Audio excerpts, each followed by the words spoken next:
प्रभु राम देव भगवान अल्लाह खुदा ईश आदि नाम एक ही शक्ति के हैं। वो कैसा है, कहां है, कैसे मिलता है, किसने देखा है? ये प्रश्नवाचक चिन्ह पूर्ण रूप से हटाने के लिए अवश्य सुनिए जगत गुरु तत्वदर्शी संत रामपाल जी महाराज के अमृत वचन, सर्व पवित्र धर्मों के पवित्र शास्त्रों के आधार पर। पुण्यात्माओं, परमात्मा कैसे उस अधर्म का नाश करता है, अधर्म की कैसे प्रलय करता है जो अब होने जा रही है। परमेश्वर 600 वर्ष पहले आए थे, उस समय उन्होंने ये तत्व ज्ञान और अपनी समर्थता का प्रमाण दिया था। परमात्मा ने ऐसे सुख दिए थे जो उनकी शरण में आए थे। 64 लाख से हुए थे कबीर परमेश्वर जी के। सन 1398 से सन 1518 तक 120 वर्ष परमात्मा इस पृथ्वी पर रहे। एक जनसाधारण की लीला की, जुलाहे का कार्य किया और एक परम संत की भूमिका की, तत्वदर्शी संत की भूमिका की, और जो भी उनकी शरण में आए उनके आशीर्वाद मात्र से उनको सुख होना शुरू हो गया। यानी परमात्मा की सतिथि को पुनः स्थापित किया कबीर परमेश्वर जी ने और अधर्म का नाश किया। और वही उसके बाद फिर उन महापुरुषों के मिलते रहते हैं, वो आकर के उनके द्वारा फिर अपने धर्म का प्रचार कराते हैं। उनसे सुख होता है, जनता को भक्ति में आस्था बनी रहती है। तो अभी ये 50-60 वर्ष पहले तक पुण्यात्माओं, आप पिछला इतिहास देखो, कितना शांति से रहते थे लोग। दुखी को दुखी देखकर दुखी होते थे, उसकी मदद करते थे। एक घर में कोई अभाव होता किसी वस्तु का तो गांव इकट्ठा हो जाता था और भाई उसकी मदद करो, कोई किसी कारण से कोई उसके ऊपर आपत्ति आई है तो। और अब खुश होते हैं किसी का हानि होती है तो अब बिजली गिर गई। और उन महापुरुषों के द्वारा स्थापित किया हुआ धर्म अभी तक चल रहा था। अब फिर दया करी है दाता ने, ये आप देख रहे हो, क्योंकि दास के जीवन में ये 61वां वर्ष चल रहा है। इससे पहले का भी समय देखा और वर्तमान का समय भी दास देख रहा है। दिन और रात की बिजली गिर गई है, इतना अंतर हो गया। अब परमात्मा अपने भी वो अंश अवतार भेजता है। जैसे आदरणीय नानक साहिब जी आए, पूरे पंजाब क्षेत्र में धार्मिकता को कूट कूट कर भर दिया। लेकिन 10वें श्री गुरु जी जो थे इनके, गुरु गोविंद सिंह जी, उसके बाद कोई संत गुरु ना रहा। केवल गुरु ग्रंथ साहिब को उन्होंने गुरु मानना प्रारंभ कर दिया। अपनी अपनी डफली, अपना अपना राग शुरू हो गया। शराब पीने लगे, मांस खाने लगे। अपने आत्माओं, जैसे गुरु ग्रंथ साहिब क्या है, ये तो एक विधान है भगवान का, और उस विधान को मेंटेन करने के लिए राजा की आवश्यकता होती है, संत की। तो जैसे हमारा विधान बना के छोड़ दिया और कोई प्रधानमंत्री राष्ट्रपति कोई बने नहीं, और यूँ कहें जाके इस विधान को ही राष्ट्रपति मान लो, तो सब आप अपनी डफली बजाओगे, वो तो सारा बात बिगड़ जाएगी। तो उस विधान में जो भी नियम है उनका पालन करवाने वाले संत की आवश्यकता अवश्य पड़ेगी, और तब ये धार्मिकता बनी रहेगी। ये दास का एक संत होने के नाते एक सलाह है और सच्चाई है। तो अब ये कितना अंतर हो गया उसी पवित्र धर्म में। मुसलमान धर्म चला उस समय भी, उसमें कोई ऐसा मांस और शराब का और तम्बाकू का बिल्कुल समावेश नहीं था। और अब इसमें भी ऐसे ही बहुत बुराई कर गई। मांस खाते हैं और तम्बाकू पीना, ये तो आम बात हो गई है। तो पुण्यात्माओं, अब ये अधर्म का नाश होगा, नास्तिकता का अंत होगा और सब लोग धर्म की तरफ चलेंगे, क्योंकि अधर्म करके सब थक चुके हैं। शराब मांस तम्बाकू पी कर थक चुके हैं, लेकिन इनको कोई विकल्प नहीं दिखता, क्योंकि समाज के अंदर ये बुराई घनी कर गई और कदम कदम पर आगे साथी मिले हैं पीने और खाने वाले। तो अब ये दास जो ट्राई कर रहा है, कोशिश कर रहा है कि सबद समाज बनाए, और समाज ही बच्चे जो पुण्यात्मा हैं वही अधिक मात्रा में हो जाएंगे बीड़ी शराब मांस तम्बाकू से दूर और सतभक्ति करने वाले। तो धीरे धीरे उन बुराई को हटाएंगे, अन्य को भी दूर करेंगे, वो भी देखम देखा फिर अच्छाई पर लगेंगे। जैसे देखम देखा ये बुराई सब में घर कर गई है। तो जो दास आपको अप्रसंग तो चल रहा है पुण्यात्माओं कि अब ये जो समय है ये इन 4 युगों की करीब है, सतयुग, त्रेता, द्वापर की और इस कलयुग की। अब ये वो कहते हैं ना प्राइम टाइम है भक्ति का, मोक्ष कराने का। सतयुग, त्रेता, द्वापर में प्राणी वैसे ही बहुत सुखी थे, अच्छी आत्माओं का जन्म होता है, तो वो जो भी भक्ति शास्त्र विरुद्ध भी कर रहे होते हैं तो भी उनको सुख होता है। तो वो ये समझ बैठते हैं कि जो साधनाएं हम कर रहे हैं इन्हीं से हमें लाभ हो रहा। जैसे ये दास पहले भगवान श्री कृष्ण, भगवान विष्णु, भगवान शंकर जी, बाबा श्याम जी, हनुमान जी और भी जो देवी देवता हमारे पवित्र धर्म में हमें पूज्य बता रखे थे, सबकी पूजा करते थे। और वो अब पता चला वो तो शास्त्र विरुद्ध साधना थी जिससे लाभ हो ही नहीं सकता। और फिर भी बहुत से ढेर सारे सुख अपने जीवन में हो रहे थे। हम ये सोच बैठे थे कि इन्हीं साधनाओं से हमें लाभ हो रहा है। अब पता चला कि उन्हीं पूजाओं को करने वाले हमारे पड़ोस में, गांव में, उनके सर्वनाश हो गए। कभी बुद्धि नहीं गई कि ये भी वही पूजा करते हैं और इनका कति नाश हो गया और हमें कैसे लाभ मिल रहा है। वो प्रारब्ध कर्म ही हमें प्रफुल्लित हो रहा था। जिनके प्रारब्ध में पाप थे वो पाप उनको कैर तोड़ रहे थे, जिनके प्रारब्ध में सुख थे, पुण्य कर्म थे, उनको फल मिल रहे थे। पूजा दोनों ही एक जैसी कर रहे थे। अब ये पता चला कि जो साधनाएं हम कर रहे थे उनके फल से, उनके प्रतिफल से हमें कोई सुख नहीं था। ये हमारे पुण्य संस्कार थे, पिछले जन्म के संग्रहित जो प्रारब्ध बनाकर हमें दिए गए थे वही प्रफुल्लित हो रहे थे। और एक ऐसे भी देखे हमने जो राम नाम का आसपास भी नहीं, गुट्टी लाओ, सारा दिन बकवाद करें, ताश खेलें, कोई राम नाम का जिक्र करे, उसका मजाक करें, और उनके ठाठ हैं, उनकी गाड़ियां चलती हैं, ट्रक चलते हैं और वो कुछ भी ना कर रहे। तो अब पता चला तत्व ज्ञान की रोशनी में कि वो सर्व उनको प्रारब्ध ही प्राप्त है। आगे उनका भट्ठा बैठेगा एक कदम, जब तक पिछले जन्म की बैटरी चार्ज है इन्वर्टर की। जिस प्रकार इन्वर्टर की बैटरी चार्जड है और फिर चार्जर लगा नहीं रखा, तो वो जब तक उसकी अक्षमता है उसके अंदर वो चलती रहेगी, काम करती रहेगी, और फिर एक ही दम वो सब डाउन होगी बैटरी, सब लाभ बंद हो जाएंगे। ठीक इसी प्रकार जिन पुण्यकर्मी प्राणियों के पिछले पुण्य उनके साथ हैं, आज वो कति सुखी दिखाई देते हैं और वो भक्ति भी ना करते, वो भक्ति भी नहीं करते और करते हैं तो शास्त्र विरुद्ध कर रहे हैं, और वो फिर भी सुखी नजर आते हैं। तो उनको ये भ्रम हो चुका है कि हम जो पूजाएं करते हैं ये हमारी इस भक्ति के प्रतिफल में मिल रहे हैं, तो ये उनकी भूल है। इसी प्रकार सतयुग, त्रेता, द्वापर में सभी प्राणी, वो बहुत पुण्यकर्मी प्राणियों का जन्म उन युगों में होता है, तो उनके पूर्व जन्म के संस्कारों से उन्हें लाभ मिलते रहते हैं। वो सोचते हैं हम सुखी हैं इसी साधना से, तो उनको कोई कहे कि ये पूजा छोड़कर ये करो, वो नहीं मानते। दूसरा कारण उस समय क्या रहा कि उस समय शिक्षा नहीं थी। शिक्षा के अधिकारी केवल एक ब्राह्मण वर्ण के व्यक्ति होते थे, वही पढ़ते थे, वही अपने बच्चों को शिक्षा देते थे आध्यात्मिक ज्ञान की। अध्यात्म संस्कृत के पढ़ने का किसी को अलाउड नहीं करते थे। वैसे पाठशालाओं में पढ़ा जरूर जाता था, लेकिन अध्यात्म मार्ग का ज्ञान उनको नहीं दिया जाता था, ना उनको अधिकार होता था सदग्रंथों को पढ़ने का। जैसा भी वो बताते थे उसी आधार से वो केवल क्रिया ही करते थे। गुरुजी ने जो मार्गदर्शन किया उसी तरह वो क्रियाएं करते रहे। और दूसरा ये था कि उस समय एक वेदों को ही आधार मानकर ज्ञान दिया जाता था, अन्य कोई शास्त्र या कोई विचार कोई व्यक्त नहीं करता था। कोई शास्त्र सदग्रंथ अन्य नहीं था वेदों के अतिरिक्त, तो उनको कोई शंका संशय नहीं था। और उनको जो मार्ग बताया जाता था वेदों अनुसार ओम नाम का जाप ही ऋषि लोग दिया करते थे, और कोई अन्य मंत्र नहीं देते थे। जैसे ये ओम नमः भागवते और ओम नमः शिवाय आदि ये मंत्र नहीं जाप करते थे, वो तो बाद में करने लगे हैं लोग।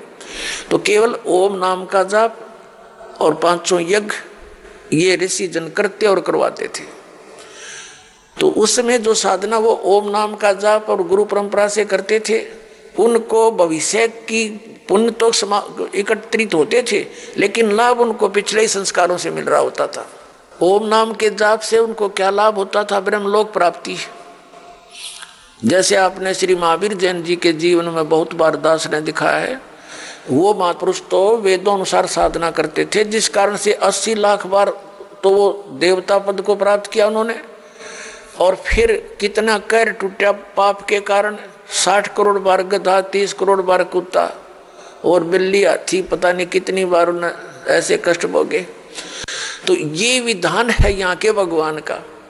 तो सतयुग त्रेता द्वापर में कोई भी प्राणी परमात्मा के इस ज्ञान को ग्रहण नहीं कर सकता। कोई ये कहे कि ब्रह्म से ऊपर भगवान है, और कोई ये कहे कि श्री कृष्ण और राम से ऊपर कोई शक्ति है, विष्णु और ब्रह्मा से ऊपर शक्ति है, तो सतयुग त्रेता द्वापर में लोग नहीं मानते, क्योंकि वो स्वयं सुखी होते। और इन कलयुग में क्या है, इस काल न करी थी हेरा फेरी हमारे साथ। क्या हेरा फेरी की थी कि परमात्मा से कहा था कि जब तुम्हारा वो प्राइम टाइम आवेगा कलयुग में पार करने का, तो उससे पहले मैं अनेकों पंथ, अनेकों मजहब बना दूंगा, सबको भ्रमित करवा दूंगा, मंदिर, मस्जिद, गुरुद्वारे और इन तीर्थों तक सीमित कर दूंगा, श्री राम कृष्ण देवता आदि पर पूर्ण दृढ़ कर दूंगा। और जब तेरा कोई संत आएगा, तेरा अवतार आएगा इस अज्ञान का नाश करने के लिए, तो उसकी कोई नहीं सुनेगा। इसलिए काल ने कलयुग का समय परमात्मा से मांगा था कि कलयुग में आप कितने ही प्राणी मुक्त करा लेना। परमात्मा को पता था, कबीर परमेश्वर जी को, कि सतयुग त्रेता द्वापर में ये प्राणी दुखी नहीं होंगे, इनके पुण्य इनके साथ रहेंगे, ये मेरे विचारों को कतई नहीं मानेंगे। और कलयुग में काल ने चाल चली थी कि इनको नास्तिक कर दूं, ये भक्ति चाहे ही नहीं, कोई आवे तो उनका संदेश वाहक परमात्मा का, तो ये सुना ही नहीं। जैसे पूरा चीन नास्तिक हो गया, पूरा रूस नास्तिक हो गया। काल का ये दाव था कि भारतवर्ष को भी नास्तिक कर दूं। इसके लिए इसने कौन से कदम उठाए? पहले तो बुद्ध धर्म की शुरुआत की। बुद्ध धर्म के ऊपर परमात्मा ने दया करी, आदि शंकराचार्य को भेजकर उस बुद्ध धर्म को बंद किया और अपना धर्म चला दिया। काल भगवान ने उसको भी ग्रिप कर लिया। उसने श्री कृष्ण, श्री राम, श्री शंकर जी को सुप्रीम पावर बताकर हमारे ऊपर ये पूरी साधनाएं थोप दी, और फिर साथ में ये तीर्थों और ये धामों की पूजाओं पर लगा दिए, बंदरों की पूजाओं पर। अब परमात्मा बड़े दयालु हैं, ये भी उनका एहसान है श्री आदि शंकराचार्य जी का कि उसने हमें नास्तिक होने से बचा दिया। यदि बौद्ध धर्म भारतवर्ष में फैल जाता तो चीन जैसी दशा आज हमारी होती, हम राम नाम बोल भी नहीं सकते थे। लेकिन बात वही की वही रही, आसमान से गिरे, खजूर पर अटक गए। लेकिन इतना अवश्य रहा कि हम धार्मिकता की तरफ अग्रसर रहे। अब काल ने फिर दूसरा दाव खेला नास्तिक बनाने का। ये जितना राधा स्वामी पंथ, जय गुरुदेव पंथ, विनोद वाला राधा स्वामी पंथ, ताराचंद वाला, और ये सच्चा सौदा सरसा और जगमाल वाली वाला, ये अड़क यहाँ पर निकट सी है हिसार के पास है गंगुआ, और ये ठाकुर जी, ये कृपाल सिंह जी, ये सारे एक ही कुएं का जल है। श्री शिवजाल जी के विचारों से प्रभावित हैं, उसी के आधार से प्रचार करें। अब ये क्या करते हैं, जैसे अपने हिंदू धर्म के सबके घरों में एक जोत जला करती देसी घी की, ये तो आम देखा होगा आपने। तो इन्होंने राधा स्वामी, धन धन सतगुरु वाला ने, जय गुरुदेव वालों ने, ये ताराचंद वाला ने वह भी बंद करवा दी। इन्हों कही ये जोत नहीं जलानी, हमने तो अंदर जोत जलाएंगे। बताओ, वो थोड़ा बहुत हवन यज्ञ का लाभ था, होना था, पुण्य बनना था, वो भी बंद करवा दिया। और इनका ज्ञान आपके पास है, वो कैसे वचन सुनाते हो, सतनाम, वही सतनाम है, वही सतपुरुष, वही सार शब्द, वही सार नाम, वही सचखंड, वही सतलोक, वही राधा स्वामी। ये इनकी अकल देखो। इन ज्ञान तो सब सदग्रंथों से अलग कर दिया। इनकी एक और थ्योरी है इनके महापुरुष कहते रहे हैं कि हमने वेदों और गीता को पढ़ने की आवश्यकता नहीं, हमारा ज्ञान तो इनसे आगे का है। जो थोड़ा बहुत गीता जी को नित्य पाठ करके ज्ञान यज्ञ का लाभ मिलना था वो बंद करवा दिया, इन ग्रंथों से नफरत करवा दी। तो ये पक्के काल के दूत थे। अब कुछ वर्षों के अंदर आप देख लेना, अगर ये नहीं इस मार्ग पर लगे तो सब नास्तिक हो जाएंगे, चीन जैसी स्थिति हो जाएगी इन लोगों की। लेकिन अब परमात्मा दया करेंगे, सबको ये ज्ञान स्वीकार करना पड़ेगा, नहीं तो इस मनुष्य जीवन को नाश करके वो बहुत कष्ट उठाएंगे जो इस ज्ञान को स्वीकार नहीं करेंगे। दास कोई उनकी बुराई में नहीं बोल रहा, इस दास को ये पता चल गया कि ये सभी हम एक पिता की संतान हैं, और यहाँ का जो काल भगवान है वो नहीं चाहता कि इनको यथार्थ ज्ञान हो। सदग्रंथ हमारे पास है और गुरु हमने बना रखे। हमारे हिंदू धर्म के गुरु हमें नहीं बता पाए सदग्रंथों में क्या प्रमाण है, इसके विरुद्ध लोक वेद सुनाकर हमारा बट्ठा बैठा दिया इन्होंने। तो दास का उद्देश्य सभी पुण्यकर्मी प्राणियों से है, यही है कि आप जी सच्चाई को ग्रहण करें, पूरा अच्छी तरह जांच करें जो दास शब्द बोलता है, और फिर इस तत्व ज्ञान को ग्रहण करें और अपना कल्याण करवाएं। तो सतयुग त्रेता द्वापर में कोई भी प्राणी परमात्मा के इस ज्ञान को ग्रहण नहीं कर सकता। कोई ये कहे कि ब्रह्म से ऊपर भगवान है, और कोई ये कहे कि श्री कृष्ण और राम से ऊपर कोई शक्ति है, विष्णु और ब्रह्मा से ऊपर शक्ति है, तो सतयुग त्रेता द्वापर में लोग नहीं मानते, क्योंकि वो स्वयं सुखी होते। और इब कलयुग में क्या है, इस काल ने करी थी हेरा फेरी हमारे साथ।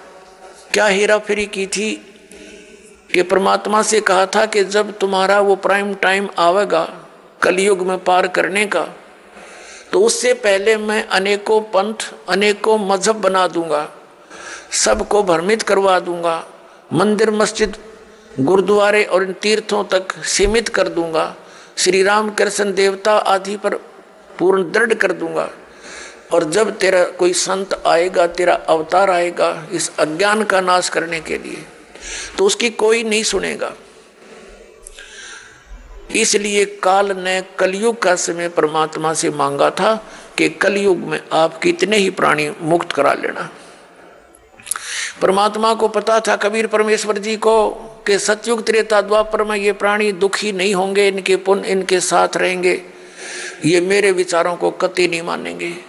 और कलयुग में काल ने चाल चली थी कि इनको नास्तिक कर दूं, ये भक्ति चाहे ही नहीं, कोई आवे तो उनका संदेश वाहक परमात्मा का, तो ये सुना ही नहीं। जैसे पूरा चीन नास्तिक हो गया, पूरा रूस नास्तिक हो गया। काल का ये दाव था कि भारतवर्ष को भी नास्तिक कर दूं। इसके लिए इसने कौन से कदम उठाए? पहले तो बुद्ध धर्म की शुरुआत की। बुद्ध धर्म के ऊपर परमात्मा ने दया करी, आदि शंकराचार्य को भेजकर उस बुद्ध धर्म को बंद किया और अपना धर्म चला दिया। काल भगवान ने उसको भी ग्रिप कर लिया। उसने श्री कृष्ण, श्री राम, श्री शंकर जी को सुप्रीम पावर बताकर हमारे ऊपर ये पूरी साधनाएं थोप दी, और फिर साथ में मंदिर, ये तीर्थों और ये धामों की पूजाओं पर लगा दिए, बंदरों की पूजाओं पर। अब परमात्मा बड़े दयालु हैं, ये भी उनका एहसान है श्री आदि शंकराचार्य जी का कि उसने हमें नास्तिक होने से बचा दिया। यदि बौद्ध धर्म भारतवर्ष में फैल जाता तो चीन जैसी दशा आज हमारी होती, हम राम नाम बोल भी नहीं सकते थे। लेकिन बात वही की वही रही, आसमान से गिरे, खजूर पर अटक गए। लेकिन इतना अवश्य रहा कि हम धार्मिकता की तरफ अग्रसर रहे। अब काल ने फिर दूसरा दाव खेला नास्तिक बनाने का। ये जितना राधा स्वामी पंथ, जय गुरुदेव पंथ, विनोद वाला राधा स्वामी पंथ, ताराचंद वाला, और ये सच्चा सौदा सिरसा और जगमाल वाली वाला, और ये अड़क यहाँ पर निकट सी है हिसार के पास है गंगुआ, और ये ठाकुर जी, ये कृपाल सिंह जी, ये सारे एक ही कुएं का जल है। श्री शिवदयाल जी के विचारों से प्रभावित हैं, उसी के आधार से प्रचार करें। अब ये क्या करते हैं, जैसे अपने हिंदू धर्म के सबके घरों में एक जोत जला करती देसी घी की, ये तो आम देखा होगा आपने। तो इन्होंने राधा स्वामी, धन धन सतगुरु वाला ने, जय गुरुदेव वालों ने, ये ताराचंद वाला ने वह भी बंद करवा दी। इन्हों का ये जोत नहीं जलानी, हमने तो अंदर जोत जलाएंगे। बताओ, वो थोड़ा बहुत हवन यज्ञ का लाभ था, होना था, पुण्य बनना था, वो भी बंद करवा दिया। और इनका ज्ञान आपके पास है, वो कैसे वचन सुनाते हो, सतनाम, वही सतनाम है, वही सतपुरुष, वही सार शब्द, वही सार नाम, वही सचखंड, वही सतलोक, वही राधा स्वामी। ये इनकी अकल देखो। इन ज्ञान तो सब सदग्रंथों से अलग कर दिया। इनकी एक और छुरी है। इनके महापुरुष कहते रहे हैं कि हमने वेदों और गीता को पढ़ने की आवश्यकता नहीं, हमारा ज्ञान तो इनसे आगे का है। जो थोड़ा बहुत गीता जी को नित्य पाठ करके ज्ञान यज्ञ का लाभ मिलना था वो बंद करवा दिया, इन ग्रंथों से नफरत करवा दी। तो ये पक्के काल के दूत थे। अब कुछ वर्षों के अंदर आप देख लेना, अगर ये नहीं इस मार्ग पर लगे तो सब नास्तिक हो जाएंगे, चीन जैसी स्थिति हो जाएगी इन लोगों की। लेकिन अब परमात्मा दया करेंगे, सबको ये ज्ञान स्वीकार करना पड़ेगा, नहीं तो इस मनुष्य जीवन को नाश करके वो बहुत कष्ट उठाएंगे जो इस ज्ञान को स्वीकार नहीं करेंगे। दास कोई उनकी बुराई में नहीं बोल रहा। इस दास को ये पता चल गया कि ये सभी हम एक पिता की संतान हैं, और यहाँ का जो काल भगवान है वो नहीं चाहता कि इनको यथार्थ ज्ञान हो। सदग्रंथ हमारे पास है और गुरु हमने बना रखे। हमारे हिंदू धर्म के गुरु हमें नहीं बता पाए सदग्रंथों में क्या प्रमाण है, इसके विरुद्ध लोक वेद सुनाकर हमारा बट्ठा बैठा दिया इन्होंने। तो दास का उद्देश्य सभी पुण्यकर्मी प्राणियों से है, यही है कि आप जी सच्चाई को ग्रहण करें, पूरा अच्छी तरह जांच करें जो दास शब्द बोलता है, और फिर इस तत्व ज्ञान को ग्रहण करें और अपना कल्याण करवाएं। तो पुण्यात्माओं, प्रसंग चल रहा है कि ये वो समय है, अब इस अधर्म का नाश होगा और धर्म का विकास होगा। धर्म और धार्मिकता शास्त्र अनुकूल साधना करने से ही ऊपर उठेगी। अभी तक हम शास्त्र विधि को त्याग कर मनमाना आचरण कर रहे थे, जिस कारण से हमें भगवान से मिलने वाला लाभ नहीं प्राप्त हुआ, और हम भगवान को भूल कर फिर हम स्वयं अपना लाभ प्राप्त करने के तरीके खोज लिए। जैसे किसी को टेंशन होगी तो वो गुट्टी लगाने लग गया, शराब पीने लग गया, टेंशन खत्म करने के लिए। जो निर्धन है वो पहले संतों के पास जाते थे, परमात्मा की विधि प्राप्त करते थे, संकट निवारण के लिए भी संतों के पास जाते थे। तो उनको जो साधना बताते थे, जो सही संत होते थे, तो उनको उनसे राहत मिलती थी। तो फिर वो व्यक्ति परमात्मा पर दृढ़ रहते थे। अब हम क्या करते हैं, संतों के पास जाते हैं, वो हमें साधना विधि बताते हैं, उनके द्वारा बताई साधना विधि को हम खूब तसल्ली से करते हैं, लेकिन राहत कुछ मिलती नहीं। तो हम दूसरे के पास जाते हैं, वहाँ से भी इसी प्रकार उनके द्वारा बताई साधना को हम करते हैं, फिर कोई लाभ नहीं होता। तो लास्ट में फिर हम क्या सोचते हैं, स्वयं ही धनी बनना चाहते हैं। टेंशन बुलाने के लिए तो गुटी लाने लग गए, दूना पाप कर लिया इकट्ठा, और फिर धनी बनने के लिए रिश्वत, मिलावट, चोरी, ठगी, ये बकवाद शुरू कर दी। तो ये दूने पाप के भागी बनेंगे हम, उनसे लाभ तो होना ही नहीं। जैसे मान लीजिए किसी व्यक्ति ने 2 नंबर का काम करके, मिलावट करके, या 2 की वस्तु को 20-50 में बेचकर पैसा इकट्ठा भी कर लिया, तो फिर उसके साथ क्या बनेगी? या तो कोई बालक बीमार हो जाएगा, या कोई स्वयं को ऐसा रोग लग जाएगा, वो सारा पैसा भी जाएगा, और वो उस पैसे को 2 नंबर से इकट्ठे करने का जो पाप था वह उसके लिए शेष रह जाएगा। एक व्यक्ति ने बताया कि जी मैं बहुत नालायक व्यक्ति था, ऐसे मेरी कोई दुकान थी, बहुत पुराने समय की बात है, जब ये टेप रिकॉर्डर चले ही चले थे। वो कह रहा था उसका रिफल जो था इस कैसेट का, एक ऑडियो कैसेट चाली थी, टेप में चला करती, वो ला करता मैं तोल के बावत है, और मुझे टोटल वो सारा कुछ 2 रुपये में पड़ता था। उस पर सोनी की स्टैम्प लगी हुई होती थी और उसको मैं 32-30 रुपये में बेचता था और वो टूट जाती थी 10-5 दिन में। फिर मैं उनको धमका देता था, मैं क्या करूं, तुम्हारा इंस्ट्रूमेंट खराब होगा। अब उस टाइम तो मुझे खूब पैसा आता नजर आ था, मैं ठाठम ठाठ समझ रहा था। फिर मेरा इकलौता पुत्र रोगी हो गया और उसके पहले तो लोकल डॉक्टरों को दिखाया, उनसे इलाज नहीं हुआ। किसी ने बताया कि वहाँ संत के पास जाओ, वहाँ जाओ, झाड़ा लगवाओ। झाड़ फूक भी साथ में दवाई भी चलती रही। फिर 1 वर्ष तो ऐसे चला, कुछ कभी राहत हो जा, कभी फिर बीमार हो जा।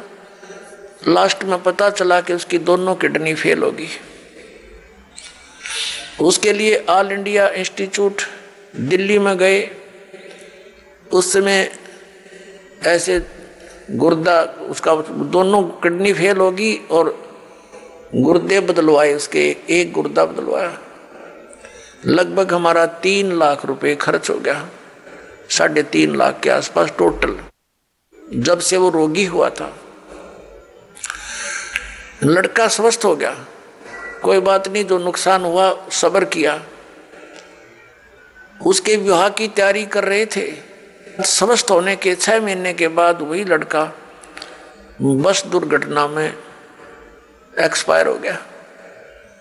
अब टक्कर मार के रो रहा हूं। जब से ये ज्ञान सुना है उस समय मुझे वो कुकर्म याद आते हैं मेरे, कि जिस बेटे को सुखी बनाने के लिए मैंने ये ऐसे जुल्म किए थे, वो बेटा भी ना रहा और वो धन भी ना रहा। अब मैंने बताया कि अब तेरे पास क्या रहा, जो तूने पाप इकट्ठे करे थे वो धन इकट्ठा करने में, वो तेरे पास ज्यों के तो सुरक्षित है।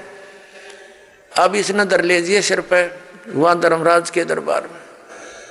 तो फिर उसने दीक्षा ली। पुण्यात्माओं, गलती इंसानों पर, बहुत भक्तों पर हो जाती है, लेकिन जब तक उसको ये पाप नाशक औषधि नहीं मिलेगी, वो पाप उसके ज्यों के त्यों रखे रहेंगे। तो कबीर परमात्मा दयालु हैं, उनको ये मालूम है कि ये बच्चे काल से भ्रमित ये ऐसी गलतियां कर रहे हैं। वो दयालु हैं। जैसे पुण्यात्माओं, जब तक आपको ये ज्ञान नहीं होता और आपने जो भी गलती कर दी वो अक्षम्य है, माफ करने योग्य है, और अब ज्ञान होने के बाद बकवाद करोगे तो फिर आपको अक्षमा नहीं होगी। जैसे बच्चा अबोध होता है, छोटा सा बालक होता है, पालने में झूल रहा है और उसने टट्टी पेशाब दोनों कर दिए और सब कपड़े भी खराब कर लिए, हाथ पैर भी ऐसे खराब कर लिए। माता आती है, वो देखती है कि इसने सारा कुछ बिगाड़ दिया काम, लेकिन वो उसे अक्षुब्ध नहीं होती, नाराज नहीं होती। उसको मालूम है कि इसको पता नहीं। उसको नवावेगी, धोएगी कपड़े, स्वच्छ कपड़े पहनावेगी, प्यार करेगी, फिर दूध पिलावेगी और फिर सुलावेगी। और जब वो बच्चा बड़ा हो जा और वो कितने कपड़ा में बैठ कर टट्टी कर दे, उसका दो धरेगी दड़ाक और बाहर पटकेगी, हन्नू कहेगी ला दो गई ना अपने आप। तो ऐसे पुण्यात्माओं, जब तक हम अबोध हैं, हमें यह ज्ञान प्राप्त नहीं हुआ, तब तक तो हम ऐसे थे, गलती करके हम अपने पापों से सने पड़े हैं। तो ये परमात्मा कबीर जी दयालु हैं, ये अपने बच्चों को धोएंगे। इन पाप नाशक दवाई है मालिक के पास, इनके पास एक मंत्र है जो दास आपको देगा, आपके सभी पापों का नाश कर देंगे, आपके प्रारब्ध के पापों का भी नाश करेंगे, आपके संचित पापों का भी नाश इस मंत्र से होगा। जैसे फसल में पहले खरपतवार हो जाता था तो उसका कोई विकल्प नहीं था, कुछ एक तो कसोले कस्सी से उसको थोड़ा बहुत खुरच देते थे, वो फिर भी हो जाता था। जब फसल बड़ी हो जाती थी तो उसका कोई विकल्प नहीं था, वो साथ ही पला करता था फसल के। अब एक ऐसी मेडिसिन खोज होगी है कि उसको फसल में डाल दिया जाता है तो खरपतवार का नाश कर देती है, फसल को हानि नहीं करती। इसी प्रकार ये मटेरियल यानी ये केमिकल और ये साल्ट पहले विद्वान थे लेकिन खोज नहीं थी। इसी प्रकार ये मंत्र परमात्मा ने पहले ही हमारे सदग्रंथों में विद्वान कर रखे थे, ये हाथ नहीं लगे थे। अब इसकी खोज होगी, इस दास के पास उपलब्ध है, और इसे सब पाप नाश हो जाएंगे और आपके पुण्य शेष रह जाएंगे। और हम तभी परमात्मा प्राप्त कर सकते हैं जब हम पाप रहित हो जाएंगे। और यहाँ का विधान है, ब्रह्म पर ब्रह्मा विष्णु महेश और अन्य देवताओं का जैसे कर्म करोगे वैसा ही फल मिलेगा। पाप आपके अलग लिखे जाते हैं, पुण्य अलग लिखे जाते हैं, और फल मिलता है दोनों का। पुण्यों के लिए स्वर्ग, महास्वर्ग, फिर यहाँ के छोटी मोटी सुविधा, राजा या अच्छी कोई पोस्ट, और नरक ये भी पैरेलल मिलेगा। कुत्ते गधे सुअर की योनि ये भी अवश्य भोगनी पड़ेंगी। लेकिन कबीर परमेश्वर की शरण में आने के बाद आपको अब ये पापों का दंड नहीं भोगना पड़ेगा। आपके प्रारब्ध के कर्मों का भी नाश होगा जो आपको हानिकारक होंगे। इसलिए तो भक्ति करते हैं हम, इसलिए परमात्मा की खोज करते हैं कि हमारे ऊपर कोई आपदा आवे तो परमात्मा हमारी रक्षा करे। और जब वो आपदा भी आ रही है तो फिर प्रोटेक्शन क्या हुआ उस साधना का जो हम करें। जैसे हमने कोई शेड या झोंपड़ी मकान बना रखा है, उसका उद्देश्य क्या है कि गर्मी सर्दी वर्षा से हमारी रक्षा करे। और जिसने हमने बना रखी है झोंपड़ी या मकान और वो सारा पानी भी अंदर ही आ रहा है और धूप का भी असर ऐसे पैरेलल है, तो वो कुछ भी प्रोटेक्शन नहीं आपका। आप कितने नशे में पड़े हो और सोच रहे हो महल में बैठे हूं, तो सारी आपदाएं आप पर आ रही हैं, तो साधनाएं आपकी वो सत्य नहीं है, शास्त्र अनुकूल नहीं है, इसलिए आपको कोई लाभ प्राप्त नहीं हो रहा है। तो उसकी प्राप्ति के लिए आपने परम संत की खोज करनी पड़ेगी। और इन्हीं मंत्रों और साधनाओं को जो दास देता है, अन्य कोई व्यक्ति देवेगा, उससे कोई लाभ आपको प्राप्त नहीं होगा। क्योंकि अनअधिकारी से कोई भी कार्य सफल नहीं होता। जैसे एक सिंपल सी बात है, आप जी पासपोर्ट बनवाते हैं विदेश जाने के लिए, यदि वो डुप्लीकेट बना दिया जाता है तो आप भी दोषी और बनाने वाला भी अपराधी, दोनों को सजा मिलेगी। इसी प्रकार हमने जाना सतलोक, और ये पासपोर्ट बनाने का आदेश केवल इस दास के अतिरिक्त इस ब्रह्मांड में नहीं है, ये सत्कर मान लेना। और इसके अतिरिक्त जो भी कोई नाम दान साधना दे रहा है वो शास्त्र विधि त्याग का मनमान आचरण है उनका, और वो डुप्लीकेट नाम दे रहे हैं, उनसे कोई लाभ आपको नहीं होना। और इन मंत्रों को भी यदि इस दास से कोई प्राप्त कर चुका है और वो दुष्ट आत्मा स्वयंभू संत बनकर उनको आगे दान कर भी रहा, तो डुप्लीकेट पासपोर्ट बना रहा है वो, उससे भी आपने बचना है। इसी करके काल हमारा भट्ठा बंटवाता है, ये पैरेलल खड़ा कर देता काल के दूतों को। भगवान आए थे, एक कबीर पंथ चला था, उसके बाद काल ने 12 कबीर पंथ चला दिए, सबको भ्रमित कर डाला। परमात्मा कबीर जी वाली एक भी साधना उन पंथों में नहीं, नाम कबीर पंथ है। तो इससे आपने अब सतर्क रहना है। पीछे जो गलतियां हो चुकी हैं उनसे बचकर ही हम आगे सफल हो सकेंगे। वो उदाहरण भी आपको दिए जाते हैं। अपने आत्मा हमारे सदग्रंथ हमारे साथ हैं, हमारे पास हैं।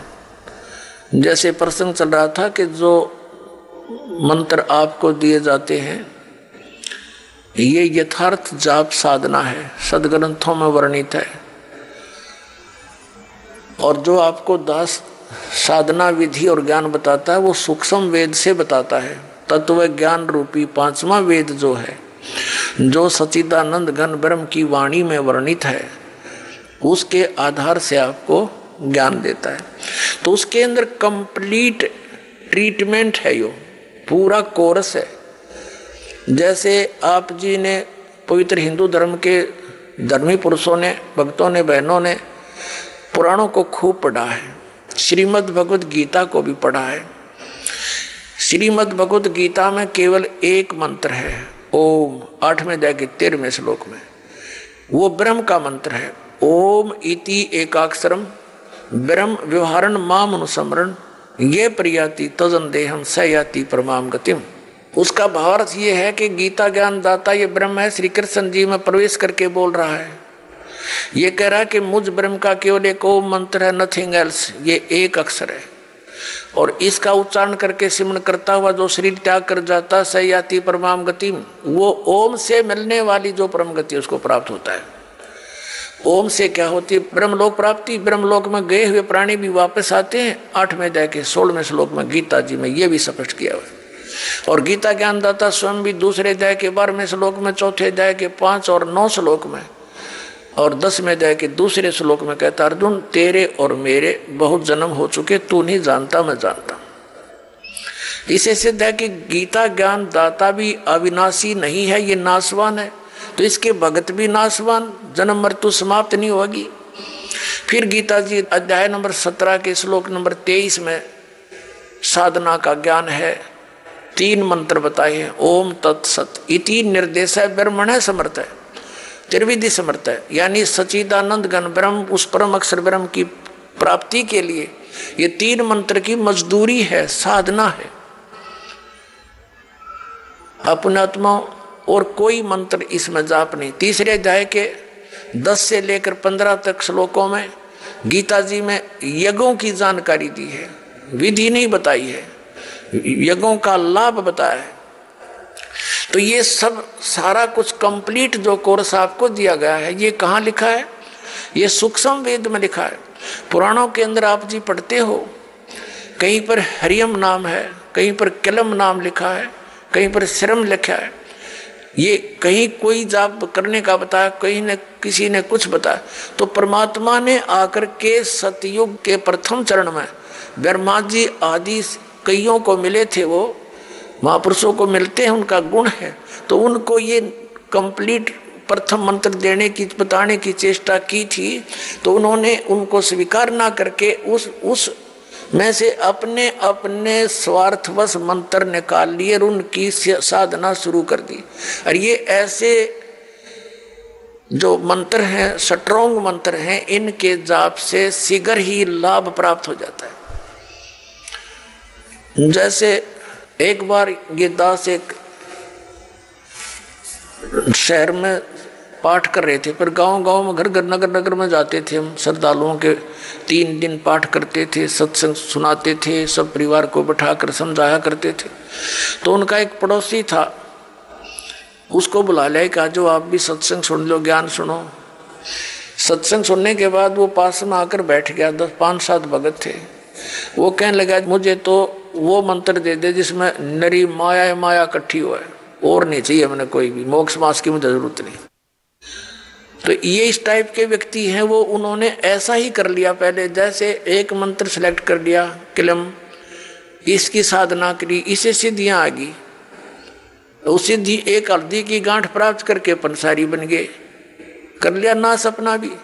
फिर किसी ने दूसरा मंत्र शुरू कर दिया, श्रम श्रम करेंगे, तो उससे ये दुर्गा का मंत्र है, इससे शक्ति माया की सिद्धि हो जाती है, छोटा मोटा कार्य सिद्ध हो गया, फिर चौड़ चपट। तो ऐसे यू काम बिगाड़ रखा था। अब ये कंप्लीट कोर्स आपको दिया गया है, इसको ऐसे ही करना पड़ेगा, क्योंकि यदि हम एक सूंठ खाएंगे, सौंठ, तो वो सौंठ का ही गुण देगी, और उसको अन्य औषधियों के साथ मिलाकर प्रयोग किया जाएगा तो उसका गुण बदल जाता है। ठीक इसी प्रकार हम इस विधि को प्रयोग करेंगे, इस प्रकार से हम साधना करेंगे तो उसका फल होगा। जैसे आज प्रसंग चला था कि प्रथम मंत्र भी आपको दिए जाते हैं, और सतनाम के अंदर भी उन्हीं मंत्रों का कुछ समावेश है। तो कुछ भोली आत्मा ये भ्रमित हो जाते हैं कि बताओ वो नाम भी उधर भी वही है, उलट पुलट करके यहाँ दे रखे। इनमें बहुत अंतर होता है। जैसे एक आयुर्वेद में लिखा है कि शहद और घी को यदि समान मात्रा में मिला दिया जाए तो विष बन जाता है, और उसको विषम मात्रा में बनाया जाए तो वो अमृत बन जाता है। जैसे 2 चम्मच शहद और 1 चम्मच घी डाल दिया तो अमृत बन गया, और दोनों 1-1 चम्मच मिला कर खा लिया तो विष का काम करता है। तो इसी प्रकार वेद को पता होता है कौन सी औषधि किस प्रकार मिलाने से ये गुण युक्त होती है। तो ये दास इस अध्यात्म मार्ग का वेद है। आप एक सिंपल समझो, आप जन्म मरण रोग के रोगी हो, ये दास वो वेद है जिसको कंप्लीट कोर्स याद है इस जन्म मृत्यु के रोग के नाश करने का। और आज तक या तो भगवान को ज्ञान था, या परमात्मा जिन महापुरुषों को मिले वो कौन कौन है, आदरणीय धर्मदास साहिब जी, आदरणीय नानक साहिब जी, आदरणीय मलुकदास साहिब जी, आदरणीय दादू साहिब जी, आदरणीय गरीबदास साहिब जी, गांव छुडानी, जिला जज्जर, हरियाणा वाले, आदरणीय गीसा दास साहिब जी, गांव खेकड़ा, जिला मेरठ, उत्तर प्रदेश वाले। इन महापुरुषों की तो दास को जानकारी है कि इनको मालिक आकर मिले हैं, इनसे संपर्क साधा है और इनको वही ज्ञान दिया जो दास को दे रखा है। लेकिन इनको थोड़ा सा एक प्रार्थना की थी भगवान ने कि तुम इन मंत्रों का जाप कीजिए, लेकिन आगे जो सतनाम और सारनाम है ये अभी सार्वजनिक नहीं करना। लेकिन वो महात्मा प्रथम मंत्र का जाप देते थे, लेकिन बीच बीच के 5 नाम ही देते थे, जो आपको 7 मंत्र अब बनाकर दिए जाते हैं। इसलिए गुरु ग्रंथ साहिब में उन 5 मंत्रों का और 5 धुनात्मक शब्दों का जो जिक्र है वो इन्हीं कमलों के अंदर, सभी भगवानों के इनमें कमलों में ये धुन हो रही है। जैसे आप देखोगे राष्ट्रपति भवन में भी एक धुन चलती रहती है और गवर्नर भवन में भी एक धुन चलती रहती है, कंटिन्यू चलती रहती है। अब तो ऑटोमेटिकली इंस्ट्रूमेंट बन गए, पहले विशेष ड्यूटी लगाई जाती थी नौकरों की, वो उनके वहाँ एक विशेष प्रकार की राष्ट्रीय धुन का हमेशा चालू रखते थे। तो इस प्रकार इन सभी भगवानों के इन कमलों स्थानों पर जहाँ जहाँ ये इनके लोग हैं वहाँ ये धुनें हो रही है, उनका फिर हम सुन रहा है इस टेलीविजन में, हमारे शरीर में। जैसे कोई भी कार्यक्रम कहीं हो रहा है तो टेलीविजन पर हम यहाँ देख रहे हैं, लेकिन वो टेलीविजन में नहीं है, वहाँ तो हम देख रहे हो, सुन रहे हैं, वो वास्तव में कहीं और होता है। तो ऐसे ये मंत्र हैं। तो पुण्यात्माओं, जो दास आपको मंत्र देता है, जो ज्ञान देता है। आइए अब हम उन श्रद्धालुओं के अनुभव जानते हैं जो जगत गुरु तत्वदर्शी संत रामपाल जी महाराज जी से दीक्षा प्राप्त कर चुके हैं तथा उनके द्वारा बताए गए भक्ति मार्ग पर चल रहे हैं। नमस्कार सर। नमस्कार सर। क्या नाम है सर आपका? सर मेरा नाम तेजपाल राठी है, मैं दिल्ली से हूँ। सर क्या काम करते हैं आप? मैं एम्स में वर्किंग हूँ 2006 से। सर संत रामपाल जी महाराज से नाम दीक्षा लेने से पहले आप क्या भक्ति करते थे? सर घर में जो हमारी पारंपरिक ब्रह्मा विष्णु महेश गणेश जी इनकी पूजाएं करते थे। वैष्णो देवी जाना, गांव में भी मड़ी पे जोत लगा के आते थे, हमारे खेतों में बनी हुई थी। और मेरी मदर जो 20-22 सालों से राधा स्वामी पंथ से जुड़ी हुई थी, हम बचपन से उनके साथ उनके सत्संग में जाया करते थे। मेरी सिस्टर भी जुड़ी हुई थी और वो भी हम उनके साथ चले जाते थे जैसे यूजुअली जाते हैं। खैर उनसे नामदान तो नहीं लिया था, लेकिन उनका सत्संग बहुत सुना है मैंने। सर आप हिंदू समाज के अनुसार भक्ति साधना करते आए हैं, राधा स्वामी सत्संग डेरा ब्यास में भी जाते रहे हैं, तो इन सभी भक्ति साधनाओं से आपको क्या लाभ मिले? देखो जी, लाभ तो माइनस में लगा लो आप, लाभ तो हमें कोई प्राप्त नहीं हुआ। ज्ञान भी सुना मैंने। बीच में मेरी वाइफ बहुत बीमार रहती थी, 2011 में किडनी पेशेंट हो गई थी। तो किडनी, इनको स्टोन थी, तो स्टोन के कारण की ना किडनी ख़राब हो गई थी। तो उस टाइम मैंने कहाँ मत्था नहीं टेका और वैष्णो देवी जाना, जो जिसको बोलता था, हमारे पास में साईं बाबा का मंदिर था, वहाँ जाता था मैं। हमारे राणा बाबा के पास में मढ़ी लगती है हमारे नजफगढ़ में, तो वहाँ जाता था। जो कहता था कि शनिवार को वहाँ जाया करो, वहाँ चले जाता था मैं। लेकिन लाभ तो मेरे को कोई नहीं महसूस हुआ, बल्कि और ज़्यादा मैं घिर गया था इन बीमारियों के कारण। घर में मैं भी बीमार था, मेरी वाइफ ज़्यादा बीमार थी।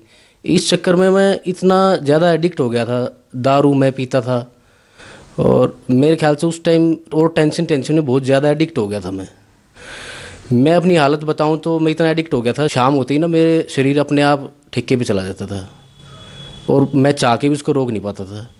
मेरे को ऐसा महसूस होने लग गया था कि अगर ज़्यादा दिन ऐसा ही रहा ना तो तेजपाल तो जिएगा नहीं, ज़्यादा दिन का है नहीं। मेरे खुद लीवर में इधर राइट साइड में पेन होने लग गया था ज़्यादा। इसी ड्यूरिंग में मेरे पिताजी गुजर गए। तो मैं ये सोच रहा हूँ कि हम इतनी भक्तियाँ कर रहे हैं और सोच रहे हैं कि कुछ सुख मिलेगा, लेकिन उल्टा और ज़्यादा से ज़्यादा हम गड्ढे में गिरते जा रहे थे। तो मैं यही सोच रहा था कि कमी कहाँ है ये। सर आपके साथ आपकी वाइफ भी हैं, जैसा कि आपने बताया कि उनको किडनी स्टोन की प्रॉब्लम थी, तो हम उनसे जानना चाहेंगे। नमस्कार जी। नमस्कार सर। क्या नाम है बहन जी आपका? सर मेरा नाम जगमती राठी, मैं गवर्नमेंट टीचर हूँ 2006 से। बहन जी आपके हस्बैंड ने बताया कि आपको किडनी स्टोन की प्रॉब्लम थी, तो ये जानना चाहेंगे कि संत रामपाल जी महाराज से नाम दीक्षा लेने से पहले आप क्या क्या भक्ति साधना करते थे? सर, मैं संत रामपाल जी महाराज से दीक्षा लेने से पहले सभी देवी देवताओं जैसे कि दुर्गा जी और शिव जी और गणेश जी, हनुमान जी, हमारे यहाँ नजफगढ़ में भी हनुमान जी हैं, वहाँ पे हर मंगलवार को जाते थे। शनिवार को तेल की जोत लगाते थे, पीपल के चारों तरफ चक्कर लगाते थे, कहते थे वहाँ ऐसे कर लो, ऐसे हो जाएगा, सब ठीक हो जाएगा। शिरडी भी गए हैं, शनि देवी भी गए हैं, लेकिन कहीं से भी कोई लाभ हमें नहीं प्राप्त हुआ। बहन जी, आपने बताया कि आप हिंदू समाज के अनुसार भक्ति करते थे और साथ ही साथ आप अपनी सास के साथ राधा स्वामी डेरा ब्यास भी गए, तो इन सभी भक्ति साधनाओं से आपको क्या लाभ मिला? सर, उन सभी को करने से तो मुझे कोई भी लाभ नहीं मिला, बल्कि मेरे शरीर में और कष्ट ही हो रहे थे। मेरी सास बेशक राधा स्वामी व्यास से जुड़ी हुई थी, लेकिन मेरे जो हस्बैंड है वो नशा भी करते थे। मैं रात रात तक मतलब 12-12, 1-1 बजे तक ऐसे बैठी रहती थी कि कब आएंगे, कब खाना देना है। सुबह फिर ड्यूटी का भी चक्कर रहता था। लेकिन बस वही है कि मैंने इनको बहुत बार बोला अपने पति को कि ये आपकी सेहत के लिए भी ठीक नहीं है आप, और इसके अलावा ये चैनी खैनी भी बहुत ज़्यादा खाते थे। मैंने बोला कि ये छोड़ दो, सेहत के लिए भी ठीक नहीं है, और इसकी वजह से हमारे आपस में बहुत ज़्यादा लड़ाई होती थी। और ऊपर से मेरे शरीर में भी मतलब स्टोन हो गया। स्टोन की वजह से हमने हर जगह दिखाया। बाद में पता चला कि स्टोन की वजह से पूरे शरीर में इन्फेक्शन हो गया। हमने एम्स में भी दिखाया है, और जहाँ भी हमें बताया गया कि वहाँ चले जाओ, उस देवी देवता के पास चले जाओ, या वैष्णो देवी चले जाओ, शिरडी चले जाओ, शनि चले जाओ, हम हर जगह गए हैं, लेकिन हमें कहीं से भी कोई लाभ नहीं मिला। हार कर डॉक्टर ने यही कहा कि आपकी किडनी पूरी डैमेज हो चुकी है, अब तो इसको निकलवाना ही पड़ेगा। हो सकता है कि आपकी दूसरी किडनी भी डैमेज हो जाए इसकी वजह से। तो संत रामपाल जी महाराज के बारे में आपको ज्ञान कैसे प्राप्त हुआ? संत रामपाल जी महाराज जी के बारे में मेरे पति के भाई जी लगते हैं, वो हमारे घर आते थे। वो शायद 2000 से पहले से ही जुड़े हुए संत रामपाल जी महाराज थे। वो मुझे भी कहते थे, बेटा तू संत रामपाल जी महाराज से दीक्षा ले ले, तेरे को ऑपरेशन की भी जरूरत नहीं पड़ेगी, और तेरी जो किडनी में जो प्रॉब्लम है ना वो भी ठीक हो जाएगी। लेकिन हम लोग वही बात है कि जैसे मैं सोमवार का व्रत रखती थी, ये रखती थी, हर दिन मंदिर में जाना, पूजा करना, बस उसी में यही था कि जो कुछ है यही है, इसके अलावा कोई भी गुरु ऐसे कैसे ठीक कर सकता।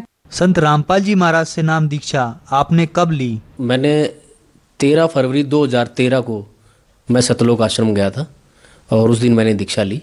मेरे मामा के लड़के हैं, वो हमारे घर आते रहते थे। मेरे पिताजी की डेथ के जस्ट बाद वो शोक प्रकट करने आए हुए थे, शाम का टाइम था। तो हालांकि मेरे को बताने में शर्म आ रही है कि उस दिन भी मैंने ड्रिंक कर रखी थी। पता नहीं उनको पता है नहीं पता, लेकिन मैंने ड्रिंक कर रखी थी। और उन्होंने बोला कि तेजपाल ये ना सत्संग आता है, एक बार चलाइयो भाई। तो मैंने चलाया सत्संग। उस टाइम संत रामपाल जी महाराज काकभूषण के बारे में स्टोरी सुना रहे थे, तो मेरे को वो सत्संग थोड़ा अच्छा लगा, और मैंने डेली देखा उसको। करीब 15-20 दिन देखा मैंने उसको। मैं डेली दारू पीता था और डेली संत रामपाल जी के वचन सुनता था, क्या कह रहे। मेरे को कुछ एक ऐसा ज्ञान लगा, क्योंकि मैं राधा स्वामी पंथ का ज्ञान पहले सुनता था। मेरे को लगा कि ये ज्ञान तो अलग है और सच्चा ज्ञान लग रहा है मेरे को, और प्रमाण सहित बताते थे वो। तो 15-20 दिन में मेरे को जितना समझ में आया, लास्ट में जो दूसरे जो उनके फॉलोअर्स थे वो बताते थे कि मेरे को ये फ़ायदा हुआ है, मेरे को ये फ़ायदा हुआ है इस सच्ची भक्ति से। तो मेरे को बस ये समझ में आया कि उस टाइम की यहाँ पर कुछ आस लग रही थी कि मेरी घरवाली वहाँ पे ठीक हो सकती है। तो मैंने एक दिन डिसाइड कर लिया, घर वालों को ही पता लग गया था कि ये डेली प्रवचन सुनता है संत रामपाल जी महाराज के, तो ये कहीं वहाँ ना चले जाए। तो मैंने बोला कि नहीं, ऐसी बात नहीं है। लेकिन एक दिन मैंने रात को अपने जो मेरे ब्रदर थे, जो जिन्होंने बताया था, उनको मैंने फ़ोन किया कि ब्रदर मेरे को वहाँ पे जाना है हिसार। तो उसने बोला कि मेरे पास आ जाओ, मैं ले चलूँगा। और 13 फरवरी 2013 को मैं आश्रम गया और संत रामपाल जी महाराज से दीक्षा ली। संत रामपाल जी महाराज से जुड़ने के बाद आपको क्या लाभ प्राप्त हुए? संत रामपाल जी महाराज जी से जुड़ने के बाद जैसे मैं उस दिन वहाँ से निकला, तो मेरे ना सर्वाइकल की थोड़ी प्रॉब्लम थी उस टाइम। तो मैं जब ड्राइव करके आ रहा था, तो मैंने ऐसे गर्दन करके सारी देखी कि वो जो पेन जो मेरे को पहले महसूस होता था, मेरे को फील हुआ कि अब तो नहीं फील हो रहा मेरे को। तो एक उसके बाद मैं खुद अस्थमेटिक पेशेंट हूँ, मैं सुबह भी पफ लेता था सीरोफ्लो के, शाम को ही पफ लेता था, सुबह 2 शाम को 2, एक मोन्टेरेल सी टैबलेट खानी पड़ती वो खाता था। विद इन 3 और 4 मंथ्स ये लगा लो कि मेरे को ये नहीं पता कि वो छू मंतर कैसे हो गया, मैंने वो सारी छोड़ दी दवाइयाँ और आज मैं बिल्कुल ठीक हूँ। और सबसे बड़ा लाभ मैं आपको ये बताऊँ कि जैसे मैं आया, मैं तो डेली एडिक्ट था, मैंने अभी थोड़ी देर पहले ही बताया कि अपने आप शरीर ना ठेके की तरफ चला जाता था। मेरे को 1 महीने बाद याद आया कि मैं सोच रहा हूँ कि तेजपाल तूने 1 महीना हो गया और ना तो तूने कोई चैनी खैनी खाई है और ना मैंने दारू पी है, तो ये तो चमत्कार से तो कम नहीं है जिसको मैं छोड़ना चाहता था। और मैं तो वहाँ छुड़वाने भी नहीं गया कि मैं तो अपनी वाइफ के पर्पज़ से गया था कि इसको आराम हो जाए शायद मेरे जुड़ने से। तो उसके बाद फिर मैंने इनको बोला कि आप भी चलो वहाँ पे, और ये गई वहाँ पे और आज ये बिल्कुल ठीक है। विद इन 6 मंथ्स ये बिल्कुल ठीक थी। एक किडनी तो उसकी डैमेज हो ही गई थी, दूसरी में भी स्टोन थी, वो स्टोन भी चमत्कारिक रूप से, ये भी बहुत चमत्कार हुआ। वो दूसरी जो एक किडनी तो खराब थी वो तो ऑपरेट करा दी थी हमने, निकलवा दी थी, लेकिन दूसरी किडनी में जो स्टोन थी वो भी चमत्कार से अपने आप पता नहीं कैसे गायब हुई। मैं आपको बताता हूँ, ये 2011 के ये एम्स के कागज़ हैं, ये मेरी वाइफ के। 1.5-2 साल मैंने नर्क का जीवन जिया है। इनको पीसिंग लगा था यहाँ पे, और ये लगा लो कि वो जो यूरिन था ना वो इसमें एक थैली में आता था। 1.5 साल हमने ऐसे निकाला है। और उसके बाद अभी फिर से एक चमत्कार हुआ था।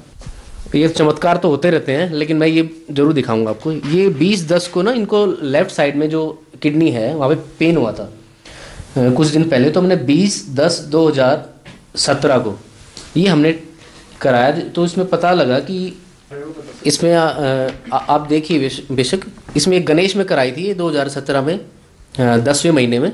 इसमें 10.4 mm की, ये बहुत बड़ी स्टोन हो जाती है, कोई छोटी स्टोन नहीं है कि ऐसे ही 10.4 mm की स्टोन निकली थी, जो इसको पेन हो रहा था, पता लगा हमें। उसके बाद इतना टेंशन में हो गए थे हम कि अब क्या करेंगे। उसके बाद संत रामपाल जी महाराज जी से प्रार्थना कराई गई और उनका संत रामपाल जी महाराज का मैसेज आया कि परमात्मा दया करेंगे। उसके बाद 1 महीने बाद फिर हमने चेकअप कराया। तो आप देखिए इसमें आप देखिए, ये मैंने यूनिस्टार हेल्थ केयर नजफगढ़ से ही कराया था। 1 महीने बाद, डेट है इसकी 17/11/2017 को कराया मैंने। और इसमें आप देखेंगे no calculus could be traced. जब हमने उस डॉक्टर को, जो अल्ट्रासोनोलॉजिस्ट थे, उनको ये दिखाई पुरानी वाली रिपोर्ट कि इनको 10.4 mm की स्टोन है, तो वो हैरत में थे। नॉर्मली वो पेशेंट्स को ना 5 से 10 मिनट देते थे, उस दिन उन्होंने आधा घंटा लगा दिया कि किसी तरह स्टोन मिल जाए, लेकिन वो भी स्टोन कहाँ गया अभी, लेकिन उनको भी नहीं पता लगा। अभी जैसा आपने अभी देखा, रिपोर्ट्स में देखा, तो संत रामपाल जी महाराज ने मेरी फैमिली, मुझ पे, मेरे बच्चे पे बहुत चमत्कार किए हुए हैं। मेरा नशा छुड़वाया, तंबाकू सेवन करता था वो छुड़वा दिया। मेरी वाइफ बिल्कुल आज ठीक है, आपके सामने है। किडनी पेशेंट थी, आज बिल्कुल ठीक है। फिर से दिक्कत हुई, फिर से ठीक किया संत रामपाल जी महाराज ने, उनकी दया से सब कुछ सारा हुआ है। मेरा 5 साल का बच्चा है, उसको सर में ना पस हो गई थी, तो एम्स से मैंने दिखाया, सारे ब्लड टेस्ट और उसके बायोप्सी टेस्ट भी कराया मैंने सिर के, तो उसमें नील आ रहा था, रिपोर्ट नील आ रही थी। एक दवाई दी उन्होंने, उसको लगा देते थे, आराम पड़ जाता था, उसको छोड़ते फिर से उसको पस आ जाती थी। तो मेरी मिसेज़ ने संत रामपाल जी महाराज से प्रार्थना की और बोला कि ये दिक्कत है। तो संत रामपाल जी महाराज ने बच्चे को आशीर्वाद दिया और ये बोला कि परमात्मा दया करेंगे। उस दिन का वो दिन है, वो बीमारी, वो जो उसको पस थी कहाँ गायब हुई। आज वो 5 साल का है, 4 साल पहले की बात है। वो चमत्कारिक रूप से, ये हमें आज पता लग रहा है इन बातों का कि हमारे साथ इतने चमत्कार किए हैं संत रामपाल जी महाराज ने, कि मैं इतने सारे चमत्कार हैं, शायद आपका टाइम कम पड़ेगा। मेरी मदर हैं, वो राधा स्वामी से जुड़ी हुई थी, वो खुद रोमेटॉइड आर्थराइटिस की पेशेंट हैं। आज तो नहीं थी, पहले थी। वो ऐसे ना बैठ गई थी, उनसे उठा भी नहीं जाता था, और संत रामपाल जी महाराज से जुड़ने के बाद आज वो बिल्कुल ठीक हैं। बहन जी, जैसे आपके पति ने बताया कि संत रामपाल जी महाराज से नाम लेने के बाद आपके किडनी की प्रॉब्लम दूर हुई, स्टोन की प्रॉब्लम दूर हुई, साथ ही साथ आपके हस्बैंड के नशे की लत दूर हो गई तथा आपके जो बच्चों को प्रॉब्लम थी वो भी दूर हो गई। तो आपसे जानना चाहेंगे साथ ही साथ इसके अलावा संत रामपाल जी महाराज से नाम लेने के बाद क्या आपको कोई अन्य लाभ या चमत्कार भी हुए? सर ये तो है ही कि मैं आज 5 साल हो गए मुझे मेरी किडनी निकले हुए। आज तक मुझे एक गोली मतलब किसी चीज़ कोई भी दवाई लेने की जरूरत नहीं पड़ी, कोई भी दिक्कत नहीं है। इसके अलावा अभी हमारे संत रामपाल जी महाराज की सेवा चली हुई थी जंतर मंतर पर, मैं और मेरा बेटा हम दोनों गए हुए थे। वापसी में जैसे ही हमारे थे द्वारका मोड़ पहुंचे थे तभी हमने ई रिक्शा ले ली। वहाँ से ई रिक्शा में बैठे तो वहाँ से एक बाइक वाले ने ऐसे टक्कर मारी कि ई रिक्शा पूरी रोड पे ऐसे पलट गई। उसमें जितने भी बंदे बैठे हुए थे, जितने भी आदमी बैठे हुए थे, सबको, बल्कि ये कहूँ कि जो चला रहा था ई रिक्शा उसके तो पैर का मांस फट के जो हड्डी है ना वाइट, वो भी दिखाई देने लग गया था। और जो पीछे बैठे थे किसी के हाथ पे चोट लगी, किसी के सिर में लगी, सबको ऐसे खून निकला हुआ था। लेकिन मैं और मेरा बेटा, हमें जरा सी खरोच तक भी नहीं आई। हम दोनों तब उसमें संत रामपाल जी महाराज द्वारा दिए हुए मंत्र जाप कर रहे थे। और बाकी वहाँ पर बहुत सारे लोग इकट्ठे हुए, वो कह रहे अरे बच्चे को देखो, बच्चे को कहीं बच्चे को चोट न लगी हो। मेरे बेटा 4 साल का था तब। फिर मैंने बोला नहीं हम बिल्कुल ठीक है। बोले नहीं एक बार देख लो आप, कहीं आपको लगी हो, आपके बेटे को लगी हो, कहो तो हम आपको छोड़ दें। मैं कहा नहीं हम बिल्कुल ठीक है, हम अपने आप चले जाएंगे। और उसके बाद हम आधा किलोमीटर पैदल चले, उसके आगे जाके हमने फिर बस पकड़ी, फिर हम अपने घर वापस आए। और एक चमत्कार और है, मैं अपने मायके गई हुई थी, वहाँ पर मेरे माता पिता ने नाम नहीं ले रखा, लेकिन हमने संत रामपाल जी महाराज जी का सत्संग चला रखा था। वो मेरे माता पिता कहते हैं कि तुम ऐसे ही घूमते रहते हो, उनसे क्या होता है, ऐसे कुछ नहीं होता, किस चीज़ में आप लगे हुए हो। तो ऐसे ही बैठे हुए थे तो मेरी मम्मी ने मेरे बेटे के सिर पे हाथ लगाया। तो जैसे उन्होंने हाथ लगाया, उसको इतना बड़ा फफोला था सिर पे और पानी वाला। बोली देख इस तेरे बेटे को क्या हो रखा है, तू तो ये कहती कि तेरे संत रामपाल जी महाराज ऐसे कर दे, तुम लोग डॉक्टर के पास क्यों जाते हो। फिर मैंने बोला, मैं कहा बेटा कर दंडवत। गुरु जी सामने, संत रामपाल जी महाराज सामने थे, मेरे बेटे ने दंडवत किया। बोले ऐसे ठीक होता हो तो सभी ना ठीक हो जाए। फिर मैं कहा चलो देख लेना, आप सुबह तक देख लेना। सुबह जैसे ही हमने देखा उसके सिर में कहीं पर कुछ भी नहीं था। सर जो श्रद्धालु आपको देख रहे हैं उनको आप क्या संदेश देना चाहते हैं? सर मैं संदेश तो क्या दे सकता हूँ पूरे वर्ल्ड को। मैं तो उनसे प्रार्थना कर सकता हूँ कि जैसे मैं नर्क में रह रहा था, व्यसनों में, और मेरा घर ना बिल्कुल नर्क की तरफ जा रहा था, जा ही चुका था, और आज मैं सुखमय जीवन जी रहा हूँ सिर्फ और सिर्फ संत रामपाल जी महाराज जी की दया से। उनके जो नाम दीक्षा देते हैं उनके प्रभाव से आज मेरी और मेरी फैमिली सुखमय जीवन जी रही है। मेरी सबसे यही प्रार्थना है कि संत रामपाल जी महाराज का सत्संग सुने और उनसे जुड़ें, क्योंकि मैंने जो खाया है, मैंने गुड़ खाया तो मैंने बता दिया उसका ये टेस्ट था। आप भी वो टेस्ट संत रामपाल जी महाराज जी से जुड़ें और अपना कल्याण कराएं। संत रामपाल जी महाराज से जुड़ने के लिए समाज को क्या करना पड़ेगा, क्योंकि आज संत रामपाल जी महाराज तो जेल में हैं? सर काफ़ी सत्संग चैनल्स हैं जिन पे संत रामपाल जी महाराज के प्रवचन आ रहे हैं। उनके नीचे आश्रम के दिए हुए नंबर हैं, उन नंबर्स पे कांटेक्ट कीजिए। आप जिस भी कंट्री से हैं, ऑल ओवर वर्ल्ड सेंटर हैं, जहाँ जाके उनसे फ़ोन पे बात कीजिए। आपके जो भी नियरेस्ट सेंटर हो वहाँ जाके और संत रामपाल जी महाराज जी से नामदान लेके अपना कल्याण कराइए। धन्यवाद सर। Thank you sir.